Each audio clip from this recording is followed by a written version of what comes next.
So thank you, Jan Heiner, and thank you, Johannes. It's my pleasure, my honor, and a challenge to be the moderator for this afternoon. My name is Etienne Veteux. I'm one of the speakers of tomorrow, so you can find the presentation in this booklet, and this will be the case for every presenter. So I will not introduce the presenters. You can find the presentation in this booklet. Probably also there won't be very much time for questions. You see that there are maximum 30 minutes for each presentation. If those who present want questions, they should speak 20 minutes or maximum 25. But if not, we will have time tomorrow for more debate. Please know this in advance.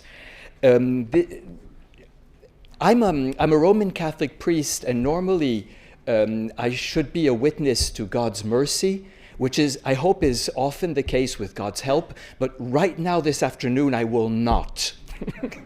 No mercy on the schedule. So I will come up with this paper 5 minutes before and 1 minute before. Since I'm not next to the presenter, I'll have to move and everybody will see you, so there'll be the public pressure. So Jan Heiner said that tomorrow will be Christology, ecclesiology, and so on. This afternoon we'll be setting the framework and presenting Messianic Judaism, also Jewish Christians, and the relationships between these realities and the different Christian churches. Our first presentation is from Richard Harvey, so you can please come up, Richard, with the title, Introducing the Messianic-Jewish Reality.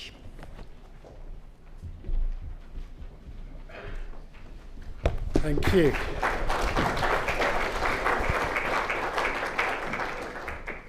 It's an honor and privilege to be here, and if my great-grandfather from Poland who came through Vienna could see me here today, I'm sure he'd be surprised. My outline is going to be briefer than the paper that you have in the printouts, so I'm going to quickly introduce, in hopefully 23 minutes, the Messianic-Jewish reality that we will be talking about today. I have 4 questions. Louder. Thank you. Can you hear me now? Yeah. Who are the Messianic Jews? When did the Messianic-Jewish... Don't count my time.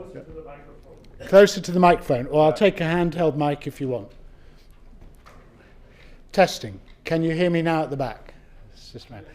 Who are the Messianic Jews? When did the movement begin? What do Messianic Jews have in common? What are their differences? What are the actual facts and numbers? And if so, so what? Approaching the Messianic Jewish reality. The reality is defined as the state of things as they actually exist, as opposed to an idealistic or notional ideal of them.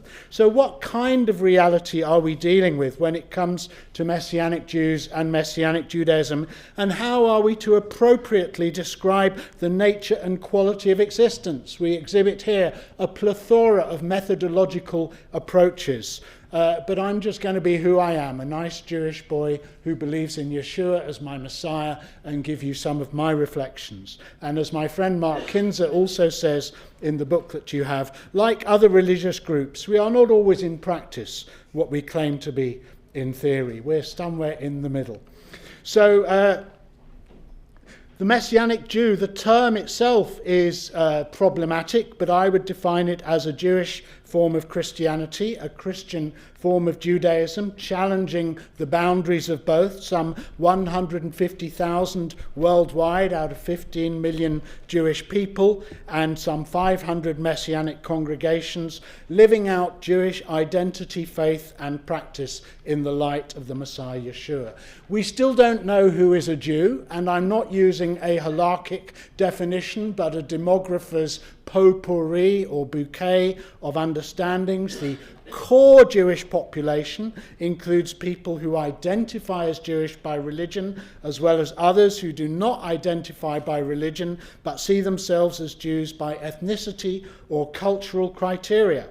Some do not even identify themselves as Jews when first asked, but if they descend from Jewish parents and do not hold another religious identity, they are included.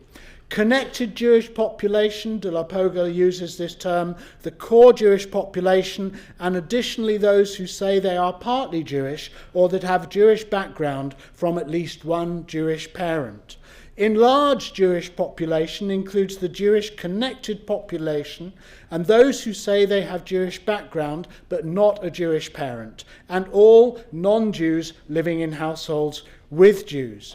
And then the eligible Jewish population, those eligible for immigration to Israel under the law of return, normally one Jewish grandparent. But this also excludes Jews of another religion, which are normally omitted from most of the surveys. These are de la Pogola's demographic uses.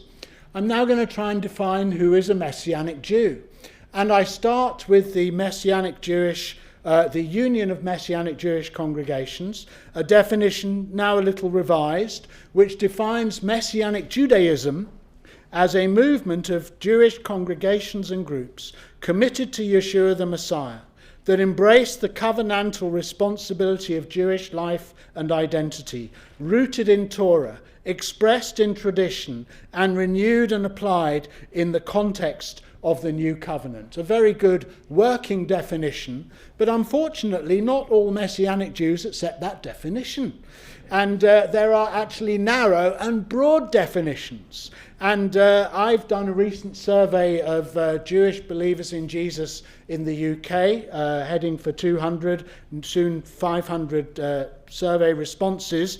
And the majority of those who are not in Messianic Jewish fellowships still call themselves Messianic Jews. It's taken over as the most popular term in my stream. Christians with a Jewish background who may not identify as Jewish, it's used as a general term.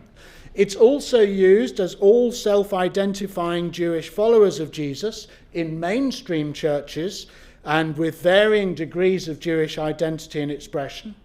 A third definition, self-identifying members of Messianic Jewish congregations or denominations who are in some way Torah observant. And then you could also include Jewish followers of Jesus in synagogues and Jewish communities who might be known as secret disciples. And of course, for Michael Fischergrod, all Jews are Messianic because we are all waiting for the coming of the Messiah. So I'm not going to try and unpack those definitions further. My second point, when did the Messianic Jewish movement begin? Presumably it began with Abraham, our father. But we don't have time to go back in history. And then we come to the modern period. And of course the history of Jesus believing Jews, again my period is the modern period, but we will be discussing the apostolic period, the Nazarenes, the followers of the way, the patristic period, the Judeo-Christians, the Middle Ages, often known as apostates, renegades, Judaizers, the Marranos, the Reformation hopes. John Toland, the deist philosopher from Britain, wrote a wonderful book, Nazarenus, a form of Jewish Christianity, more in theory than in reality. We come then to the Hebrew Christian movement of the 19th and 20th centuries and the modern Messianic movement, and even now I would say its post-missionary forms. So I'm really focusing on the 19th and 20th centuries. And I'd pick out these 4 or 5 key examples of Joseph Samuel Christian Frederick Frey in 1813, who gathers the B'nai Avraham together. Karl Christian Schwartz, who forms the Hebrew Christian Alliance of Great Britain. 1883, Joseph Rabinowitz from Kishinev, who combines a Jewish service and an Anglican almost liturgy in the Israelites of the New Covenant. Mark John Levy, a founding father of a messianic expression within the Hebrew Christian Alliance, which was roundly rejected by all of his colleagues. And then the Hebrew Christian Church Commission in the 1930s. Joseph Samuel Christian Frederick Frey, a great publicist, a great writer, a controversial figure, and he moved from Palestine Place in Bethnal Green. If you come to London, I'll give you the tour. A large campus, a little like this university area, a Hebrew school for boys and girls, a chapel for Jewish converts to Christianity, an operative Jewish converts institute, a factory, a Hebrew college for Jewish missionaries, a very Anglican attempt at conversion. And just down the road from Palestine Place, they then took on the Episcopal Jews Chapel, also in the East End of London. It's now a mosque. But here, Joseph Samuel Christian Frederick Frey assembled some 41 B'nai Avraham on the September the 9th, 1813, and the meeting was convened. And they had their rules, they met for prayer, they visited one another, they were a community of Jewish Christians. And they were an interesting bunch. I've done some research on many of these names, and you can look them up. One of them, David and Phoebe Borenstein. Phoebe was accused of stealing a wedding ring. So they had to make a quick exit, and they went to Princeton, New Jersey, and David Borenstein had been taught to print at the Operative Jewish Converts Institute, and he brought printing into Princeton University, printing the New Testament and many other items. Another interesting character was Josephson, who was caught stealing spoons, silver spoons no less, from the home of Lewis Way, the patron of the Anglican Mission Society. There was even an anti-Semitic rhyme about him. Each, says the proverb, has his taste. 'Tis true Marsh loves a controversy, Lewis Way a Jew. The Jew, the silver spoons of Lewis Way. This was Macaulay, who was not known for his love for the Jewish people. And of course, Josephson therefore was caught red-handed, deported to Sydney, Australia, with his wife and his sons Lewis and Joshua Frey, the remnants of the Joseph Christian Samuel's name there, and became a silversmith in Australia. And you can even buy his spoons and his silver on eBay. I'm not being too serious here, as you can know. But I want to just give you the reality. We're not all perfect. And Todd Endelman, the historian, said, why did the B'nai Avraham end? And he said the gap between the lofty, spiritualized rhetoric of the society and the dismal, almost pathetic results of its effort was enormous. So let us focus on the reality and not on the hyper-reality. Michael Darby, another historian, in his book, The Emergence of the Hebrew Christian Movement, says this: the attempt to gain more independence for the children of Abraham from the London Society, the Anglicans, was not successful. The 50 members of the association were expelled by the parent society and were obliged to establish a new organisation in 1815 or early 1816, which only survived a few years. So I then come to 1866, the British Messianic-Jewish Alliance, as it's now called. Originally a livery stable for horses in Brendan Street in the centre of London near Marble Arch was bought, and Herschel, the first minister there, Jewish believer in Jesus, and Karl Solomon Schwartz founded a church which was evangelical and at the same time a fellowship of Jewish believers in Jesus. Ridley Haim Herschel, father of the Lord Chancellor of Great Britain. I don't know if he would have recommendations for Boris Johnson's successor, but obviously well placed in British society. And he was able, with his successor Karl Schwartz, to issue a letter of invitation in 1866 to all who were Jewish and believed in Jesus, saying, we believe that this conference for prayer and consultation might issue in a permanent union of Jewish Christian brethren in this land. And they met, and they wanted to promote social and frequent personal intercourse, to stir up and stimulate one another in the endeavour of uniting with and caring for our brethren, and to search the scriptures. Let us not sacrifice our identity, founding member Reverend Mayer said. When we profess Christ, we do not cease to be Jews. Paul, after his conversion, did not cease to be a Jew. Not only Saul was, but Paul remained a Hebrew of the Hebrews. We cannot and will not forget the land of our fathers.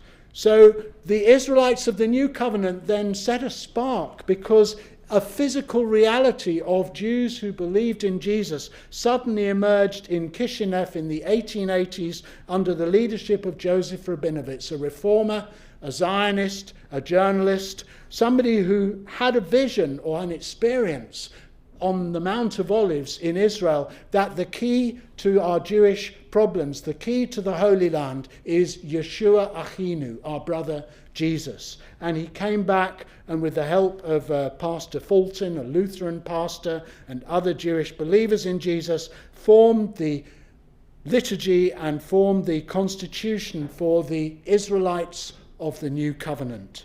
And that movement spread, news of it spread around Europe, in America, and that was the basis for what became Hebrew Christian churches.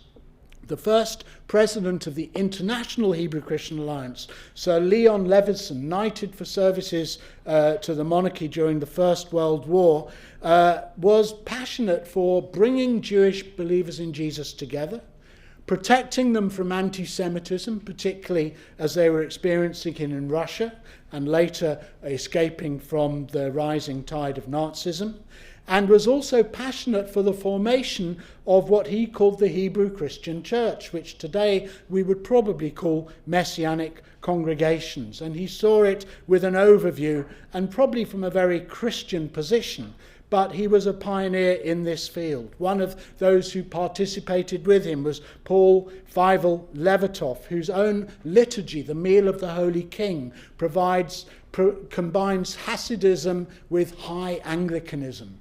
And we just recently celebrated this at Yahad B'Yeshua conference in Dallas.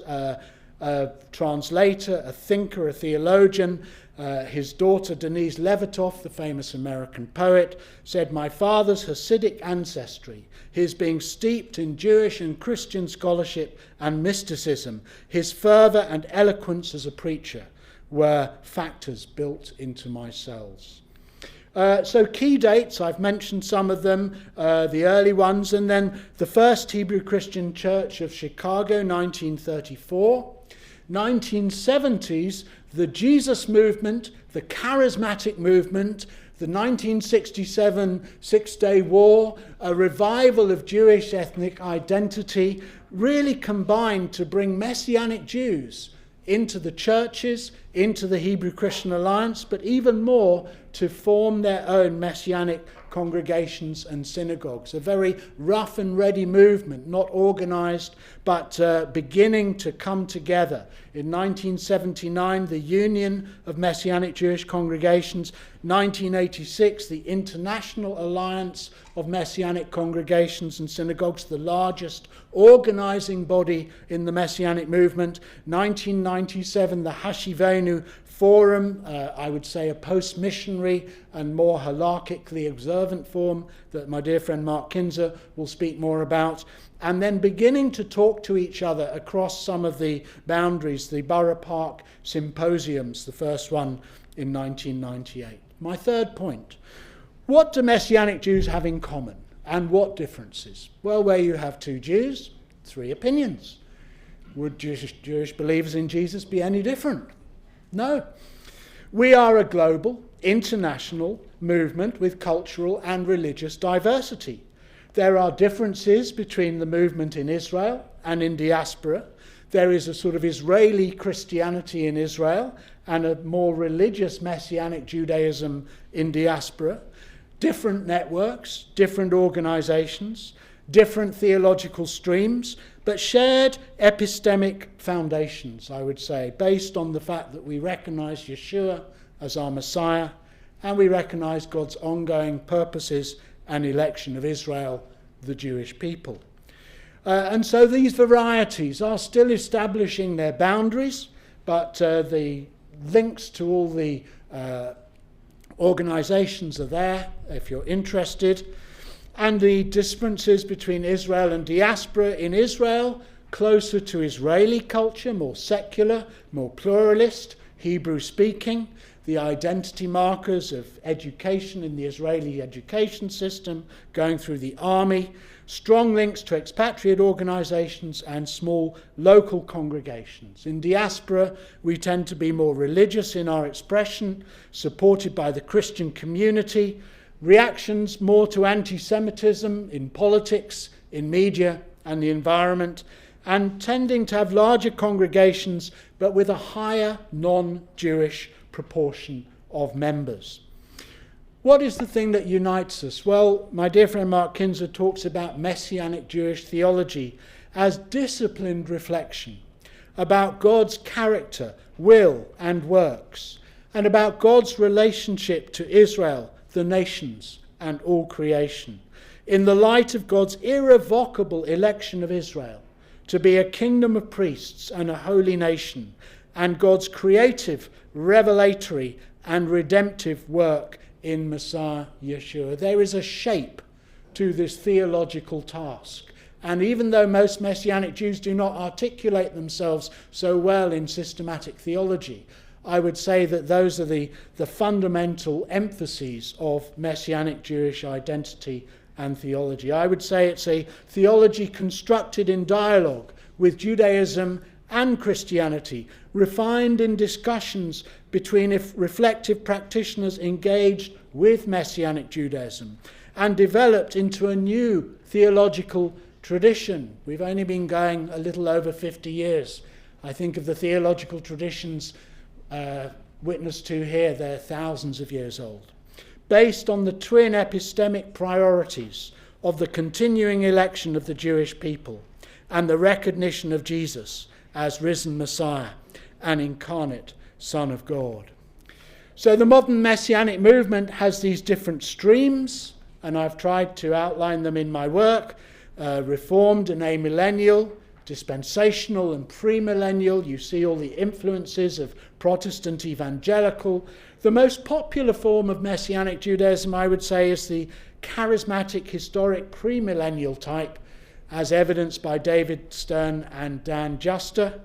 And then further to the right, if you like, Jewish religious tradition, and then the post-missionary Torah-positive streams of Messianic Judaism, rabbinic halakha in the light of the New Testament, Joe Shulam in Jerusalem, and even further a Messianic rabbinic orthodoxy, which is really doing theology from completely within a certain Jewish sitzim leben, a certain Jewish worldview.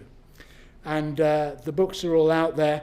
I map them, I try and put them in boxes. People don't like me to do that, but it seems to me we have 8 different streams. I try and avoid a dualist stream, but they go from very Christian to very Jewish, if you like, and we all fit somewhere in them.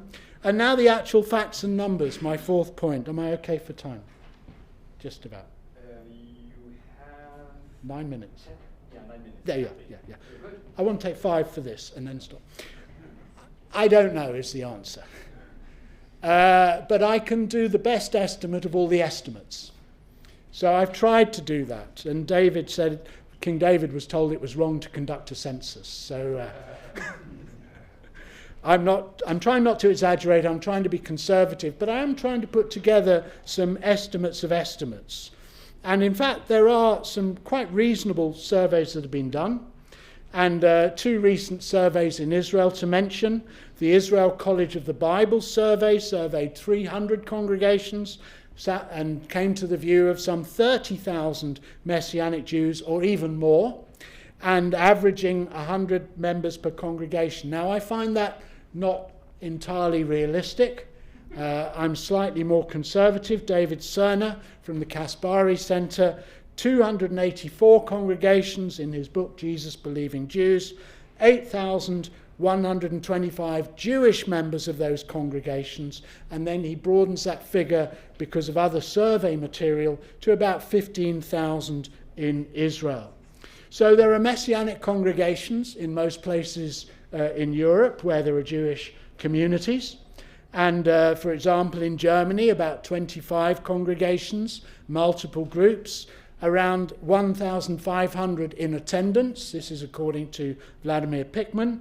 But only about 30 or 40% Jewish. So the reality is that about 1/3 of members of Messianic congregations would be identifying as Jewish believers in Jesus. And with the Ukrainian refugees, the number has possibly doubled.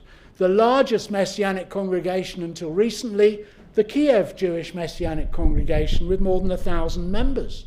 And if you haven't visited their website or them in person, it's really quite astounding. And Grushenko is still in Kiev, I understand, sending... he's out. He's on his way here. Oh, he's on his way here. Oh, yeah. I met his wife a couple of weeks ago in Switzerland. They see themselves as sending out. So they're planting Messianic congregations in Europe and around the world. And so Jewish identity is constantly shaping itself and developing. So, I've duplicated. I just want to get to my final point. Global estimates. For the first time, I've done what Sir Leon Leveson did in the 1920s. I've added up all the numbers of all the estimates. And I reckon roughly out of 7.6 billion people in the world, a core Jewish population, according to De La Pogola, of 14 million, and a law of return Jewish population of 23 million. Take 2% of that and imagine that we might in some way be Jewish disciples of Jesus. And then from that 2%, take an even smaller percentage of those who identify as Jewish believers in Jesus. And from that number, take an even smaller number of those who are Jewish disciples of Jesus in Messianic fellowships and congregations around the world. The largest number in America, in the Americas, but also in Israel and in Europe. And this table is up for revision, so if you can help me with the data, please send me some corrections. But the summary would be a world Jewish population of Jewish disciples of Jesus in Messianic congregations, 15,000. We hardly exist. We're insignificant. If so, so what? 150,000, it's a sort of number that we throw around. Messianic Jews are less than 2% of the world Jewish population of 15 million, which is less than 0.02% of the world population of 7.6 billion. So we are 0.2 with 5 zeros before it. Wow. And yet here we are. We exist today, after 2,000 years.